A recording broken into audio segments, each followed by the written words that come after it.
viver, ter esta vivência, desta doutrina maravilhosa. Jesus nos disse, que nos deixaria o Consolador prometido. E Ele está aqui para nos consolar, para nos explicar, para que a gente compreenda o porquê, que estamos aqui. O porquê das nossas dores, das nossas aflições. O porquê que ainda estamos nessa caminhada terrena, nesse mundo de provas e expiações. Então, meus irmãos, a reflexão da tarde de hoje,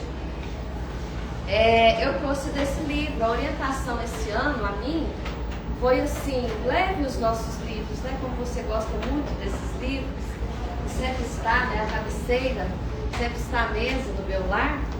Então, a orientação, leve as mensagens, desses espíritos superiores que nos deixam reflexões lindíssimas, para que a gente desperte a cada dia mais. Porque realmente é uma lição viva, meus irmãos.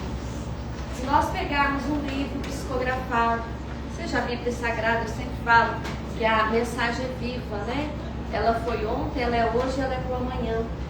Então, se nós tivermos, sempre com uma reflexão dessa, eu tenho certeza que as nossas virtudes, elas vão se aflorando à medida que nós vamos lendo e despertando para essas mensagens ilustres que esses irmãos do plano maior trouxeram para nós.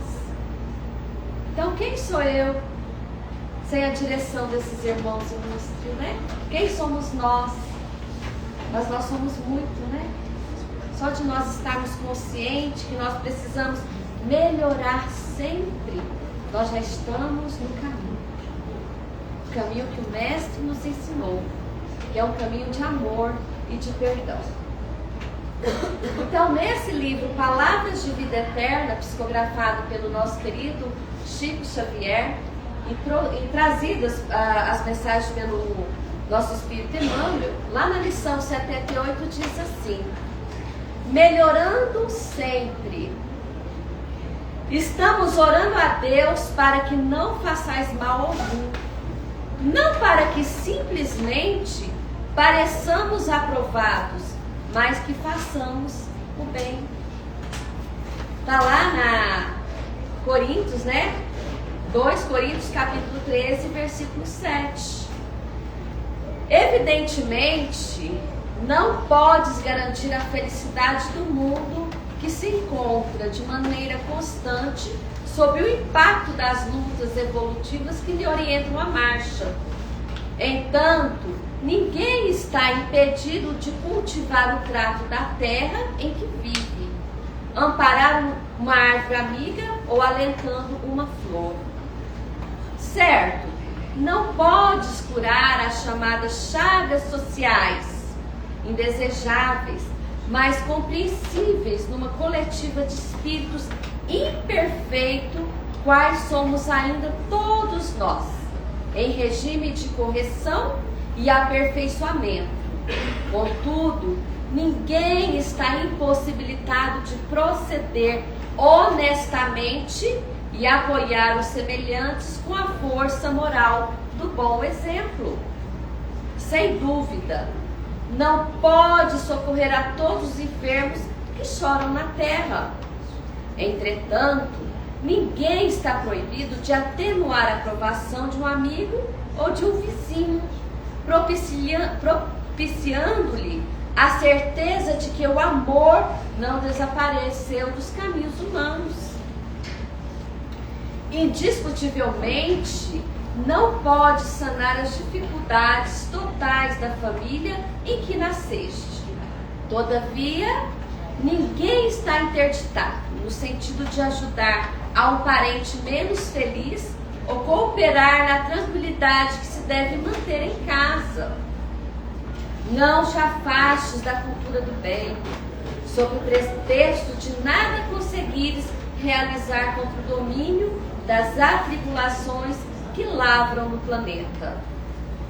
O Senhor nunca nos solicitou o impossível e nem nunca existiu da criatura falível espetáculos de grandezas compulsórias. Conquanto existam numerosos desertos, a fonte pequena corre, confiante, fecundando a gleba em que se transita. Não nos é facultado corrigir todos os erros e extinguir todas as aflições que campeiam nas trilhas da existência. Mas todos podemos atravessar o cotidiano, melhorando a vida e dignificando-a em nós e em torno de nós. Olha que maravilha. Então a lição é bem clara, meus irmãos. Nós não vamos fazer grandes maravilhas, mas nós podemos o quê? Melhorar a cada passo que nós dermos, com firmeza, com força, principalmente com fé. Não estamos sozinhos nessa caminhada. Ninguém, jamais. Agora, a companhia que nós estamos, atraindo para nós depende do quê? De nós mesmos. Eu estou na caminhada do bem, eu estou querendo melhorar, eu estou ajudando o meu próximo. Imagina quais são as companhias que nós atraímos com essa caminhada abençoada. Mas e se não? Aquelas pessoas que se comprazem com o mal, que até gostam de fazer o mal, ela está vibrando também as suas companhias, Mas é sabido que o mal é apenas o bem que adoeceu. Um dia ele vai se curar. Nessa escola que é o planeta Terra, estamos aqui para aprender. E nesse hospital que é o planeta Terra, estamos aqui para nos curar. Todos nós. Essa é uma marcha. Não é só para um, Deus não escolheu aquele que só quer o bem, não. É para todos os teus filhos. Sem distinção. Ele quer que nós todos estejamos neste caminho do bem, nesta melhora constante. E antes de nós adentrarmos aqui, eu vou trazer para vocês o livro dos Espíritos, Porque quando o nosso Evangelho diz o seguinte, lá no capítulo 1, fala que eu não vim destruir a lei. Jesus veio conosco não para destruir a lei, Ele veio o quê? Fazê-la cumprir. Moisés, antes de Jesus, que trouxe para nós os 10 mandamentos, que foram escritas, que foram passadas por ele, por Deus, no Monte Sinai, aqueles 10 mandamentos.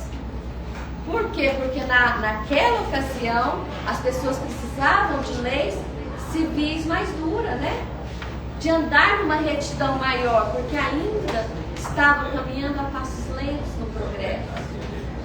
Mas aí Jesus veio. Ele não veio destruir essa lei, nem as leis disciplinares de Moisés, nem as leis do Pai. Ele veio fazer o quê? Fazer cumprir. Mas em que ele fez? Vamos resumir? Jesus diz: vamos amar a Deus acima de todas as coisas, e o nosso próximo como a nós mesmos. Se nós conseguirmos alcançar essas duas leis, seguir ela, obedecer e fazê-las no nosso cotidiano, a gente já cumpriu as 10. Porque o que nós fazemos, nós obedecemos a Deus, amando Ele e não querendo mal ao próximo.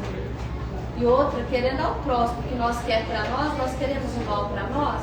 De jeito nenhum. Então a gente começa a olhar o nosso próximo, nos colocando no seu lugar antes de agirmos. Se nós conseguirmos fazer, tomar esta atitude, nós já estamos o quê? No caminho do melhoramento, do burilamento, do aperfeiçoamento e automaticamente dentro da lei do progresso. Na verdade, nós estamos inseridos dentro das leis divinas. Nós podemos até não obedecê-las, mas elas vão se cumprir. seja hoje ou seja amanhã. E é por isso que o nosso processo reencarnatório, nós vamos voltando, porque são oportunidades até que se faça realmente o amor e o bem dentro de nós. Porque lá naquele mundo regenerado, lá não, tá aí, né? O mundo regenerado, meus irmãos, só vai se fazer presente às criaturas que já vibrarem no amor e o bem.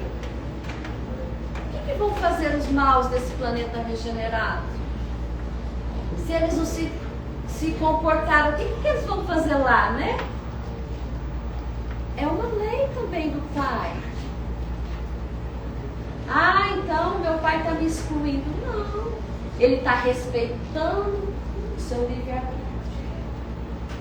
Ele está respeitando as suas decisões, as suas escolhas.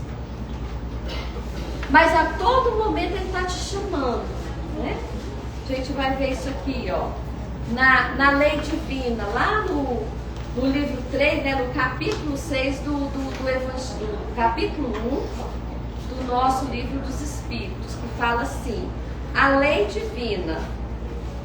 Aí se pergunta, né, na questão 614, o que se deve entender por lei natural? A lei natural é a lei de Deus e é a única verdadeira para a felicidade do homem. Ela lhe indica o que deve fazer e o que não deve fazer. E ele não é infeliz sendo quando se afasta.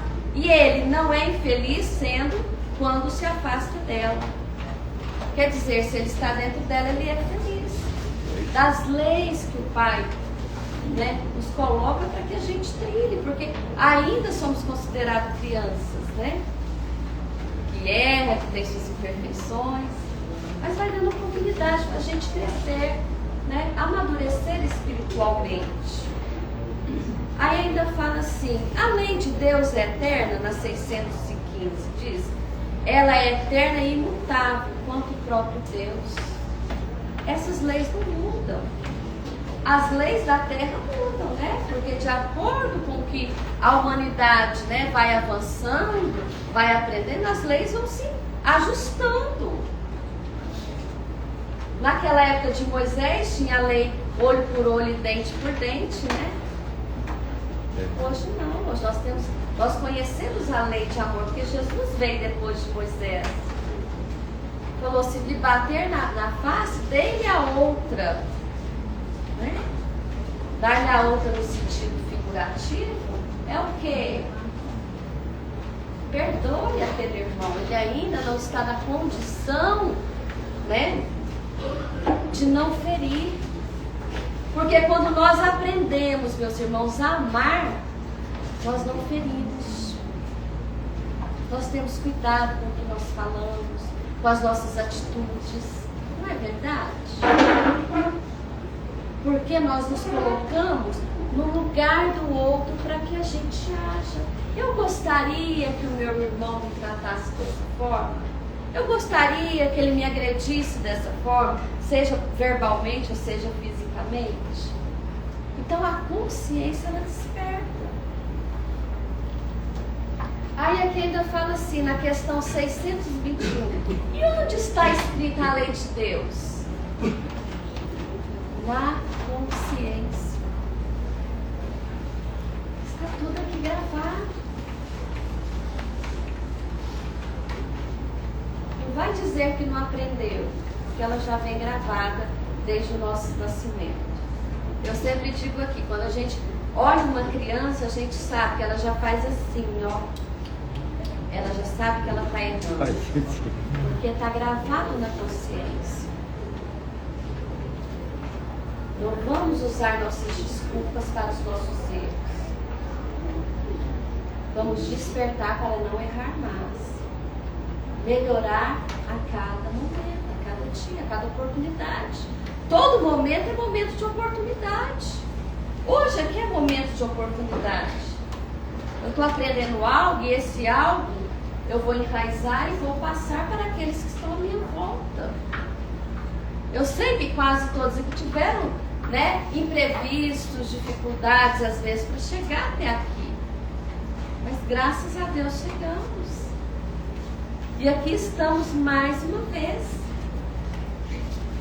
Aí quando a gente vem novamente no livro dos Espíritos sobre a lei do progresso, no capítulo 8, fala assim, sobre a marcha do progresso. Olha bem, a questão 779.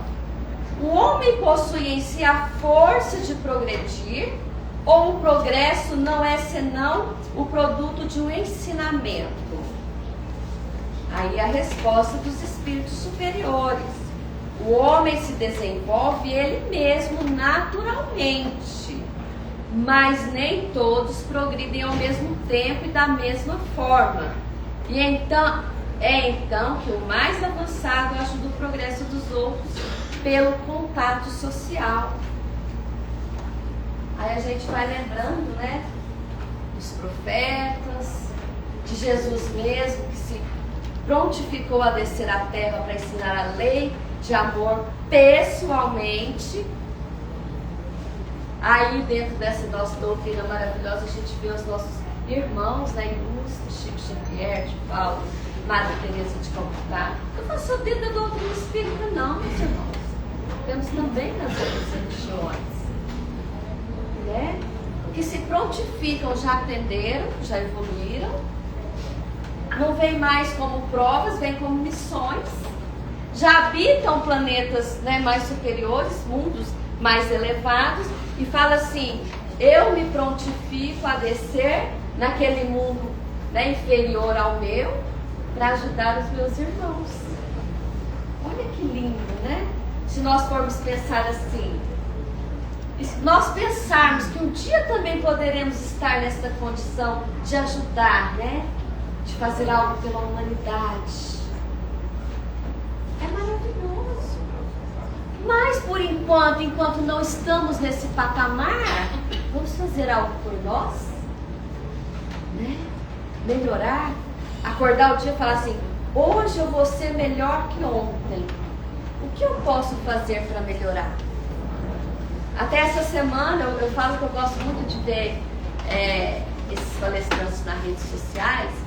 E eu não lembro o nome dela, mas depois eu vou lembrar. Ela falou assim, que uma situação para que a gente desperte dentro do nosso lar, ela não esqueceu essa frase, que é assim, arrume as suas gavetas, né?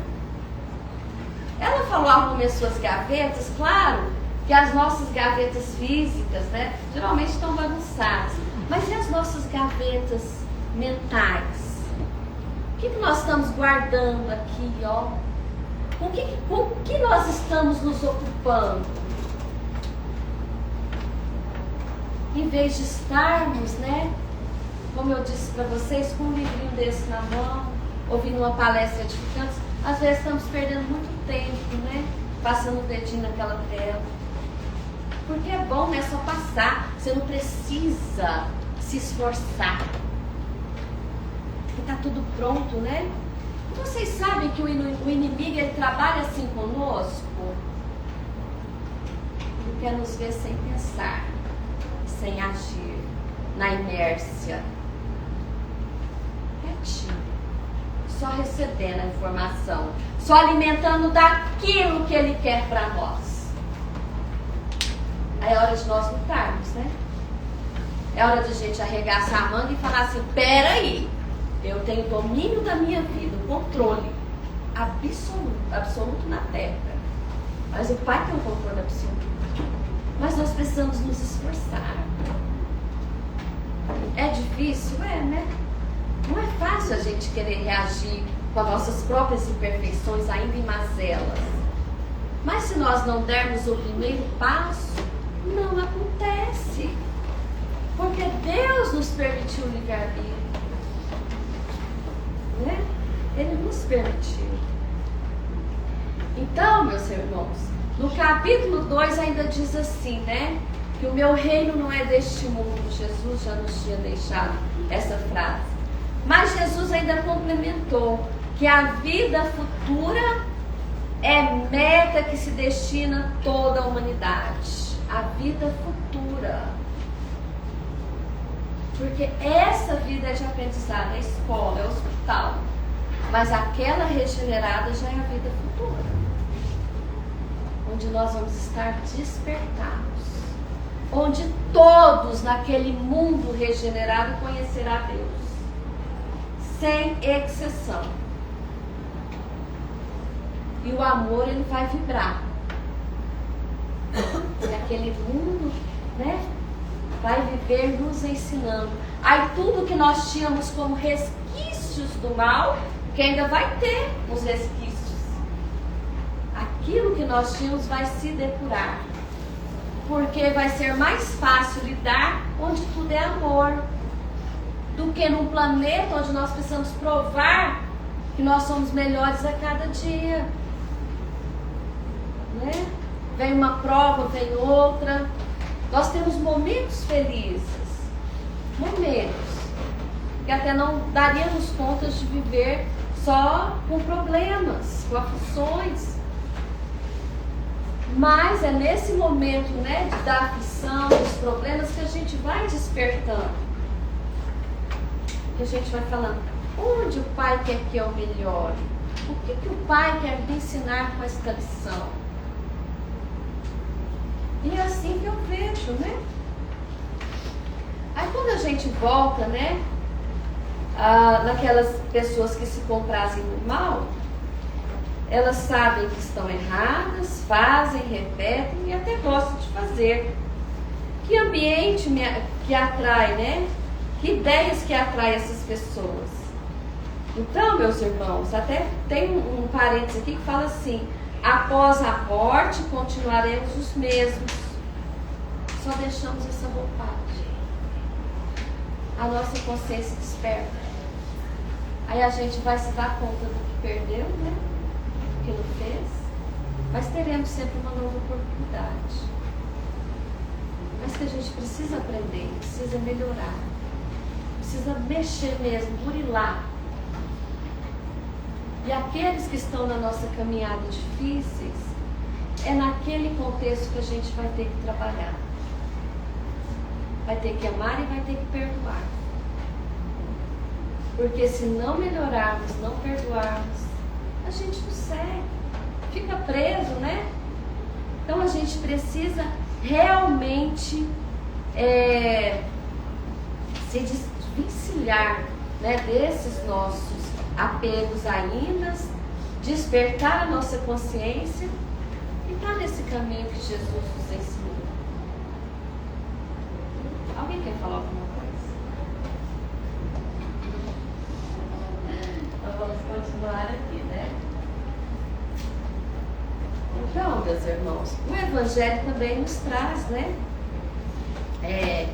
Quando a gente vai lá no capítulo 11, que fala do maior mandamento, Jesus mesmo disse assim, tá vendo? Deixa eu pegar aqui, eu só pus um parênteses. Olha que interessante esse capítulo 11. O maior mandamento no item 4, que é amar o próximo como a si mesmo. Amar o próximo como a si mesmo é fazer aos outros o que gostaríamos que fizessem por nós. É a expressão mais completa da caridade, pois resume todos os deveres em relação ao próximo. Não há guia mais seguro sobre isso do que, tendo como regra que devemos fazer aos outros o que desejamos para nós. Com que direito exigiremos de nosso semelhante bom procedimento, indulgência, benevolência, dedicação, se não lhe damos isso? A prática desses ensinamentos morais orienta e conduz à destruição do egoísmo. Quando os homens a tomarem como regra de conduta e como base de suas instituições, entenderão a verdadeira fraternidade e farão reinar entre eles a paz e a justiça. Não haverá mais ódios nem desavenças, e sim união, concórdia e benevolência mútua. É isso aqui que nós vamos ver no mundo regenerado. Porque a fraternidade, ela vai reinar. Porque todos vão estar no mesmo patamar. Agora que não, né? Até dentro dos nossos lares, um é de uma religião, outro é de outra religião, um pensa numa política, outro é de outra. É assim, ainda há divergências. Mas nós não estamos aqui, né, para mudar ninguém. Porque se nós olharmos para dentro de nós e nos melhorarmos, nós vamos ser o quê? Exemplo para o outro. Nós não vamos melhorar o outro chamando atenção, julgando, ou até batendo, né? Antigamente ensinava com a cinta, como diz minha mãe. Hoje não, né? Há outras maneiras de educar, de direcionar, de corrigir. E que a gente aprenda a maneira mais amável, né? De ensinar o próximo. A maneira como nós gostaríamos de ser ensinados. Assim como Jesus nos ensinou. Por isso que ele é um exemplo, né? O modelo e o guia. Porque tudo que ele fez durante esta caminhada foi ensinar. E a multidão não acompanhava. Né? Mas aquela multidão, muitos deles estão aqui entre nós, ainda aprendendo. Então, para nós finalizarmos, meus irmãos, esse livrinho Caminho, Verdade e Vida, na lição 60, traz para nós a prática do bem. Porque assim é a vontade de Deus, que fazendo bem, tapeia a boca a ignorância dos homens loucos. 1 Pedro, capítulo 2, versículo 15. À medida que o Espírito avulta em conhecimento, mais compreende o valor do tempo e das oportunidades que a vida maior lhe proporciona, reconhecendo por fim a imprudência de gastar recursos preciosos em discussões estéreis e caprichosas.